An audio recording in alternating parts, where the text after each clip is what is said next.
प्रभु ईसा मसीह में स्नेही बंधुओं, हमारे पिता ईश्वर और प्रभु ईसा मसीह आप लोगों को अनुग्रह तथा शांति प्रदान करें। हमारी कलीसिया की परंपरा के अनुसार प्रभु ईसा मसीह के पुनरुत्थान पर्व के बाद जो पहला इतवार आता है वो नवीन अथवा नया इतवार कहलाता है। इसका अर्थ यह है कि इस रविवार में, पुनरुत्थान पर्व के तुरंत आने वाले रविवार में, ईसा मसीह के परमप्रिय शिष्य संत थॉमस की विश्वास की घोषणा के साथ विश्वास में हमारा नवीनीकरण होता है। इसलिए इसे नए इतवार या नवीन इतवार के रूप में पुकारा जाता है। हम देखते हैं कि जिद या हट करने की बच्चों की एक नैसर्गिक वासना है। दैनिक जीवन का अनुभव हमें ये बताता है कि जिद करने वाले या हट करने वाले बच्चे को शांत करना हो तो उन्हें वही चीज़ देना होगा जिसके लिए वो हट करता है। और एक ज़िद्दी बच्चा, जो हठीला जो बच्चा है, वो अपनी जिद की पूर्ति किए बिना शांत नहीं होता। मेरे प्यारे बंधुओं, आज के सुसमाचार में हम एक ऐसे व्यक्ति को देखते हैं जो छोटे बच्चे की तरह एक विशेष कार्य के लिए जिद करते हैं, और वो है विश्वास में हमारे पिता प्रेरित संत थॉमस। संत थॉमस जो प्रभु ईसा मसीह के चेलों में सबसे बहादुर थे, सबसे हिम्मत वाले थे, और जो स्वयं प्रभु ईसा मसीह के साथ मरने को तैयार हुए थे, और जो प्रभु ईसा मसीह की मृत्यु के बाद अपने शिष्यों के परवाह करते हुए और अपने को सताने वाले यहूदी लोगों की परवाह ना किए बिना वे बाहर निकलते हैं और अपने चेलों के, अपने साथी चेलों की परवरिश के लिए वे खुद उनके इंतज़ाम करने को बाहर जाते हैं। मेरे प्यारे बंधुओं, संत थॉमस बहादुर थे। संत थॉमस हिम्मत धारण करते थे। जब प्रभु ईसा मसीह ने अपने चेलों से कहा, जब प्रभु को खबर लगी कि लाजरुस की मृत्यु हुई है, तो वह बथानिया जाने की बात कर रहे थे, तो सारे शिष्यों ने प्रभू को मना किया कि प्रभु, आप जानते हैं कि यहूदी लोग आपको मारने की ताक में रहते हैं, और आप ये जानते हुए आप जानबूझकर बथानिया क्यों जा रहे हैं। तो संत थॉमस ने हिम्मत बटोर कर अपने सहचेलों से कहा कि हम भी चले और उनके साथ मर जाए। तो संत थॉमस प्रभु ईसा मसीह के हर एक वचन पर विश्वास करते थे। प्रभु ने कहा, अगर उन लोगों ने हरे पेड़ के साथ ऐसा किया तो सूखे पेड़ के साथ क्या नहीं करेंगे, और अगर उन्होंने मुझे सताया तो तुम्हें भी सताएंगे। प्रभु ने यह कहा, तुम्हें संसार में बहुत कष्ट झेलने होंगे, और याद रखो, जो अंत तक धीर बना रहता है उससे मुक्ति मिलेगी। ये सब बातें प्रभु यीशु मसीह के सारे प्रवचन और उनकी सारी बातें, उनकी वाणी संत थॉमस के मन में, उनके हृदय में घर कर गई थी। इसलिए संत थॉमस हमेशा तत्पर रहता था कि वो भी प्रभु यीशु मसीह के साथ चलें और उनके शरीर के मर मिटे। और ऐसे संत थॉमस, जब उनको मालूम पड़ा कि उनके अनुपस्थित रहते प्रभु यीशु मसीह मृतकों से पुनरुत्थित होने के बाद अपने चेलों को दर्शन दे दिए, तो वे आहत हुए। उनको बहुत बड़ी ठेस लगी, उनको इतनी चोट लगी मन में कि जिस प्रभु के लिए मैं मरने को तैयार हुआ था, जिसके हर एक वचन पर मैं पूरा भरोसा रखता था, और जिसके लिए मैं अपने तन मन से लगा हुआ था, और जिसके मरने के बाद भी यहूदियों के भय के परवाह किए बिना मैं बाहर घूम रहा था, ऐसे एक प्रभु ने मुझे अपने दर्शन से वंचित कर दिया। अब मैं इसे कैसे सहन करूंगा। इसलिए एक छोटे बच्चे की तरह संत थॉमस जिद करने लग जाते हैं संत थॉमस हट करने लग जाते हैं कि जब तक पुनरुत्थित प्रभु को मैं अपनी आंखों से, नंगी आंखों से नहीं देख लूं, जब तक उनके इनके हाथों में कीलों के निशान पर अपने हाथ ना डाल दूं और उनकी बगल की चोट में मैं अपनी उंगली ना डाल दूं, तब तक मैं विश्वास नहीं करूंगा। मेरे प्यारे बंधुओं, पहली नज़र में हमको ये अविश्वास का एक उदाहरण लगता है। मेरे प्यारे बंधुओं, थॉमस अविश्वासी नहीं थे। अगर अविश्वासी होते तो वो प्रभु यीशु मसीह के लिए मरने के लिए तैयार नहीं होते, और अब वो अविश्वासी होते तो प्रभु के मरने के बाद बाहर नहीं निकलते, और यहूदी लोगों के डर के कारण दूसरे शिष्यों की तरह वो भी कमरे में छिपे रहते, मगर वे अविश्वासी नहीं थे। मगर उन्होंने ऐसा जिद क्यों पकड़ा, उन्होंने ऐसा घट क्यों किया? क्योंकि हमें मैंने जैसे कहा, एक छोटा सा बच्चा जब किसी बात के लिए, किसी चीज़ के लिए जिद करता है, उसको ये पक्का मालूम है कि उसके जिद की पूर्ति के लिए उसके माता पिता या जो भी उससे प्यार करते हैं, उसके जिद की पूर्ति के लिए उसका साथ खड़ा रहेगा। इसलिए छोटा बच्चा जिद करता रहता है, उनको भरोसा है पूरा कि मेरे जिद की पूर्ति होगी। तो इसी तरह संत थॉमस को भी प्रभु यीशु मसीह पर भरोसा था कि वो मुझे भी अपने दर्शन से वंचित नहीं करेंगे, मुझे भी अपने दर्शन का लाभ देंगे। इसलिए उन्होंने एक छोटे बच्चे की तरह उन्होंने जिद पकड़ लिया। और आप देख लीजिए, हमारी भारतीय परंपरा में कई सारे ऋषि पुंगवों और मुनिवरों ने हठ योग करके एक साधना का उन्होंने अपने जीवन में सफल प्रयोग किया था।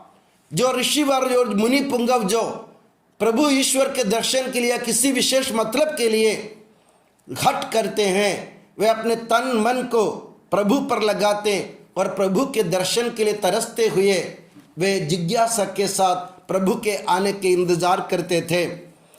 हमारी भारतीय परंपरा के अनुसार सामान्य रूप से हठ योग का अर्थ व्यक्ति द्वारा जिदपूर्वक हठपूर्वक किए जाने अभ्यास से लेता है, अर्थात किसी अभ्यास को जबरदस्ती करने के अर्थ में हठ योग जिदपूर्वक जबरदस्ती की जाने वाली प्रक्रिया है। तो ये एक हठ योग करने वाले व्यक्ति, उनको एक सहनशील, परिश्रमी, जिज्ञासु और तपस्वी व्यक्ति ही इस साधना को कर सकता है। तो भारतीय परंपरा कहती है एक सहनशील, परिश्रमी, जिज्ञासु और तपस्वी व्यक्ति ही इस साधना को कर सकता है। इस अर्थ से अगर हम संत थॉमस की ओर देखें तो ये मालूम पड़ता है संत थॉमस सहनशील थे, परिश्रमी थे, जिज्ञासु थे, तपस्वी व्यक्ति थे, और उन्होंने अपने जीवन में अपने विश्वास को बरकरार रखा। और जब हम देखते हैं कि जब प्रभु यीशु मसीह दोबारा अपने शिष्यों के पास आते और संत थॉमस से कहते हैं, आओ मेरे हाथों पर कीलों के निशान देख लो और मेरी बगल में उंगली डाल दो, तो तुरंत उनके मुंह से एक दो शब्द निकले थे, मेरे प्रभु, मेरे ईश्वर। हम ये नहीं देखते कि वे दौड़ कर जाते और प्रभु यीशु मसीह के बगल में हाथ डालकर उनके हाथों में कीलों के निशान देखकर विश्वास करते हैं, ऐसा कभी नहीं लिखा।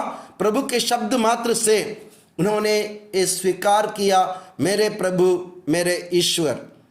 मेरे प्यारे बंधुओं, और इसका अर्थ क्या है? इसका अर्थ जानने के लिए हमें स्तोत्र ग्रंथ अध्याय 139 वाक्य 13 की ओर जाने की ज़रूरत है। यानी 139वां स्तोत्र वाक्य 13, जिसमें लिखा है, तूने मेरे शरीर की सृष्टि की, तूने माता के गर्भ में मुझे गढ़ा। और उसके बाद स्तोत्र संज्ञा 129 वाक्य 5 और 6, तू मुझे आगे और पीछे से संभालता है, तेरा हाथ मेरी रक्षा करता, ये विस्मयकारी ज्ञान मेरी समझ के परे हैं, ये इतनी ऊंची है कि मैं उससे छू नहीं पाता। मेरे प्यारे बंधुओं, स्तोत्रकार दाऊद, जिसने अपना पूरा भरोसा प्रभु पर छोड़ रखा था, जिसने खुलेआम प्रभु पर अपने विश्वास की घोषणा की, वो दाऊद कहते हैं, तूने मेरे शरीर की सृष्टि की, तूने माता की गर्भ में मुझे गढ़ा, तू मुझे आगे और पीछे से संभालता है, तेरा हाथ मेरी रक्षा करता, ये विस्मयकारी जान मेरी समझ के परे हैं। मेरे प्यारे बंधुओं, एक व्यक्ति के जीवन में अगर विश्वास हो, उस विश्वास की बुनियाद सिर्फ 2 बातों पर टिकी हुई है। सबसे पहली बात, ईश्वर को अपने सृष्टिकर्ता के रूप में स्वीकार करना। दूसरी बात, ईश्वर को अपने पालनहार के रूप में स्वीकार करना। यही हर एक व्यक्ति के विश्वास की बुनियाद है। तो दाऊद कहते हैं, तूने मेरे शरीर की सृष्टि की, तूने माता के गर्भ में मुझे गढ़ा, और फिर कहता है तू मुझे संभालता है, तू तेरा हाथ मेरी रक्षा करता, ये विस्मयकारी ज्ञान मेरी समझ के परे हैं। तो ये ज्ञान जो है, ये बेसिक आधारभूत ज्ञान, उसकी घोषणा जैसे दाऊद ने किया, वैसे संत थॉमस ने भी अपने जीवन में की है। संत थॉमस ये कहना चाहते थे, हे प्रभु, हे ईश्वर, तू मेरा सृष्टिकर्ता और तू मेरा पालनहार है, तू मेरा तारणहार है, तू मेरा पालनहार है। तो ये दोनों विश्वास के दो आधारभूत तत्व की घोषणा संत थॉमस ने अपने जीवन से की। क्योंकि जैसे मैंने कहा, अगर कोई व्यक्ति विश्वास करता है ईश्वर में, उन्हें आधारभूत रूप से ये विश्वास करना पड़ेगा, ईश्वर हमारा सृष्टिकर्ता है और ईश्वर हमारा सृजनहार है और ईश्वर हमारा पालनहार है। इन 2 ही आधारभूत सत्यों की घोषणा पुनरुत्थित प्रभु यीशु मसीह के दर्शन मात्र से संत थॉमस के मुंह से निकले थे। तो मेरे प्यारे बंधुओं, यही है संत थॉमस की विश्वास की विशेषता। उन्होंने अपने आधारभूत विश्वास को बरकरार रखते हुए, चट्टान की तरह स्थिर रखते हुए, अटूट बनाए रखते हुए, अक्षुण्ण बनाए रखते हुए प्रभु यीशु मसीह को, पुनरुत्थित प्रभु को ईश्वर सृष्टिकर्ता और प्रभु यानी पालनहार के रूप में स्वीकार किया, बखान किया। और पुनरुत्थान रविवार कभी ये संदेश देता है कि पुनरुत्थान रविवार के ये नया रविवार हमें संदेश देता है, जिस तरह संत थॉमस ने यह आधारभूत विश्वास की घोषणा की थी, वैसे हमें भी ईश्वर को अपनी सृष्टिकर्ता के रूप में, अपने पालनहार के रूप में स्वीकार कर उसके बखान करने की ज़रूरत है। और संत थॉमस के घोषणा के बखान के तुरंत बाद, बखान से पहले प्रभु यीशु मसीह संत थॉमस को समझाते हुए कहते हैं, अविश्वासी नहीं बल्कि विश्वासी बनो। एक बात।